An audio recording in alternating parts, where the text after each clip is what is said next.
Actually, this is my second term. Mhm. Ang ano to, pang 2 years, pang 3 years ko pa lang to. Pero last 2010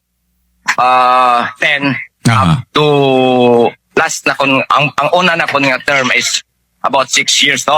Pero yun na nag-live ako mga 10 years siguro. Mm. And then bumalik man ako last 3 years. Mm. So, meaning sa imo nga pag chairperson, experience-wise ay talagang ganap na, no? Na alam mo talaga ang sitwasyon ng Matuda? Actually, hindi man matutuma perfect, pero may mga certain portion nga nagihan na problema, nagihan na tanan, sadya ag kalipay. Pero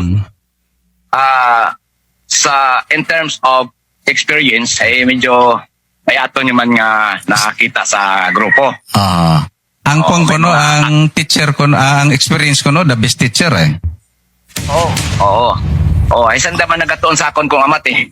Sa aton nga pag-istorya nga to song nakaraang adlaw nga pagkatapos nimo magserbisyo ng ilang taon, mahabang panahon, ay gusto mo na mag-relax-relax Tama. Actually, alam mo naman, sa